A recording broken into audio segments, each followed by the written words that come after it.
नमस्कार beautiful soul, स्वागत आहे तुमचं आजच्या टॅरो रीडिंगमध्ये. जर तुम्ही हा व्हिडिओ पाहत असाल तर समजा युनिवर्सने तुम्हाला काही कारणासाठी इथं आणलं आहे. रीडिंग सुरू करण्यापूर्वी आधी तुमची एनर्जी क्लीन्स करूया. ही अगरबत्ती जळत असताना सगळी नेगेटिव्ह एनर्जी, ट्रेस, नजर आणि जडपणा दूर होऊन जाऊ देत. फक्त पीस, क्लॅरिटी, प्रोटेक्शन आणि ब्लेसिंग राहू देत. Before we begin today's reading, let first cleanse the energy around you.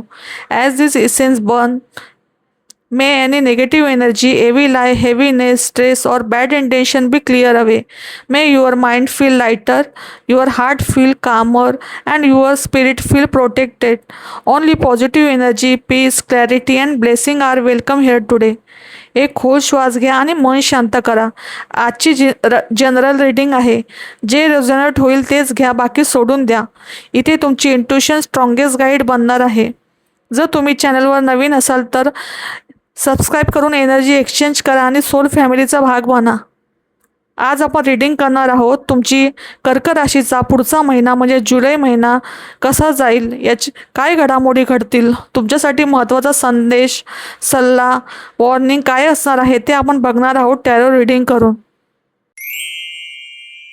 जुलै महिन्याची सुरुवात तुमच्यासाठी थोडी आव्हानात्मक आणि मानसिकदृष्ट्या जड असू शकते. महिन्याच्या पहिल्या आठवड्यात तुम्हाला असं वाटेल की गोष्टी तुमच्या नियंत्रणात नाही आहेत. भूतकाळातील काही वाईट आठवणी किंवा जुने निर्णय यामुळे मनात सतत अस्वस्थता राहील. तुम्ही स्वतःला लोकांमध्ये राहूनही थोडे एकटे किंवा वेगळे अनुभवू शकता. कामाच्या ठिकाणी किंवा नात्यांमध्ये सुरुवातीला खूप मेहनत करूनही अपेक्षेप्रमाणे फळ न मिळाल्याने निराशा येऊ शकते. हा काळ तुमच्या संयमाची परीक्षा घेणारा असेल, त्यामुळे सुरुवातीला कोणताही बदल मोठा करण्याचा प्रयत्न करू नका. जुलै 2026 हा महिना कर्क राशीच्या लोकांसाठी कमालीचा मानसिक आणि भावनिक बदलांचा सुद्धा काळ असणार आहे. सुरुवातीला काही जुन्या विचारांमुळे किंवा भूतकाळातील गोष्टींमुळे मनावर दडपण येऊ शकते, परंतु महिन्याच्या उत्तरार्ध तुमच्यासाठी नवीन पहाट आणि प्रचंड यश घेऊन येत आहे. आता आपण तुमच्या नोकरी आणि करिअर बाबतीत बघूया. महिन्याची सुरुवातच संथ असणार. सुरुवातीला कामाच्या ठिकाणी तुमचे मन थोडे विचलित राहू शकते किंवा एखादे काम मनासारखे न झाल्याने नाराजी वाटू शकते. तुमच्या मेहनतीचे योग्य फळ मिळत नाही असे तुम्हाला वाटेल. उत्तरार्धात मोठी प्रगती. 16 जुलैनंतर परिस्थिती पूर्णपणे बदलेल. तुमच्या कामाचे कौतुक होईल. नवीन नोकरीच्या शोधात असाल तर 23 जुलैनंतर अत्यंत चांगल्या संधी चालून येतील. वरिष्ठ तुमच्यावर खुश राहतील. व्यवसाय आणि व्यापार. जुन्या योजनांवर पुनर्विचार होऊ शकतो. भागीदारीमध्ये व्यवसाय करत असाल तर सुरुवातीला मतभेद टाळा. कोणतीही नवीन मोठी गुंतवणूक महिन्याच्या पहिल्या 2 आठवड्यात करणे टाळा. अचानक नफा आणि नवीन करार. 23 जुलैनंतर व्यवसायात अचानक गती येईल. एखादा मोठा जुना अडकलेला करार पूर्ण होऊ शकतो. नवीन भागीदारी मिळतील आणि बाजारात तुमची पत वाढेल.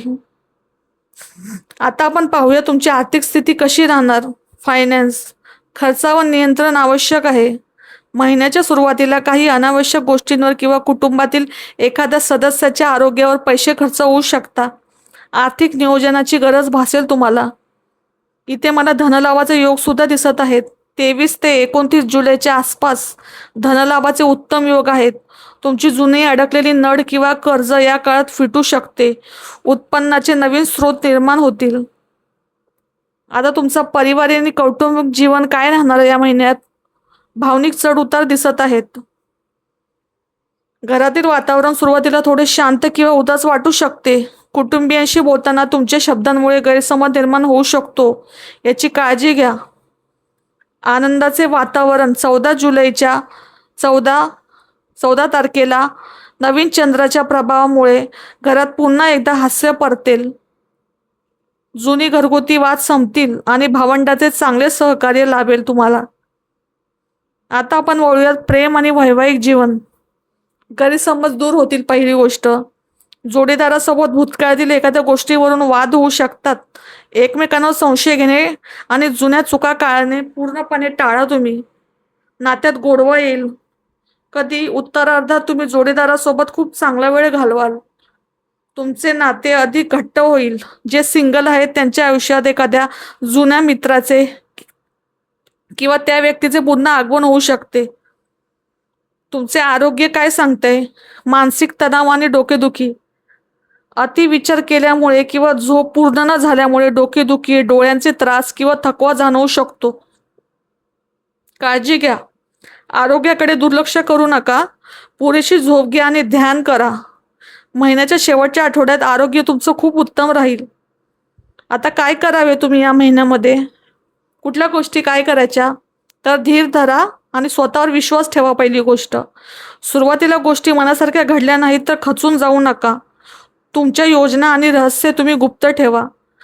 काम पूर्ण झाल्याशिवाय कोणाशीही चर्चा करू नका. ध्यान, योगासने किंवा निसर्गाच्या सानिध्यात जेवढा वेळ घालता येईल तेवढा घालवा, ज्यामुळे मानसिक शांतता तुम्हाला लाभू शकते. आता या महिन्यात तुम्ही काय नाही करायला पाहिजे, काय करू नये तुम्ही? एक गोष्ट म्हणजे भूतकाळात जगणे आणि जुन्या दुःखांचा विचार हे करणे तुम्ही पूर्णपणे सोडून द्या. घाईघाईत कोणताही मोठा आर्थिक निर्णय किंवा करिअरविषयी निर्णय घेऊ नका. नकारात्मक लोकांपासून आणि वादावादीपासून लांबच राहा. ते तुमच्यासाठी फायदेशीर ठरेल. तुमच्यासाठी या महिन्याचा स्पेशल दैवी संदेश काय येतोय? तर तुमच्या आयुष्यातील एक कठीण टप्पा आता संपत आला आहे. ज्या गोष्टी तुमच्या हातात नाहीत ना, त्या देवावर सोडून द्या, परमेश्वरावर. येणारा काळ तुमच्यासाठी नवीन संधी आणि आत्मसन्मान घेऊन येत आहे. स्वतःला पहिली गोष्ट दोष देणे बंद करा. नव्या सुरुवातीचे स्वागत करा पॉझिटिव्ह वेने. आता जे 100% नक्की घडणार आहे या महिन्यात ते काय असणार आहे? तर पहिल्या भागात तुम्ही ज्या मानसिक त्रासातून जाल ना, तोच त्रास तुम्हाला उत्तरार्धात म्हणजे 15 तारखेनंतर एका मोठ्या यशासाठी तयार करणार. 23 जुलैनंतर तुमच्या आयुष्यातील थांबलेली कामे अत्यंत वेगाने पुढे सरकतील. आता आपण बघूया तुमच्यासाठी लकी नंबर काय असणार आहे.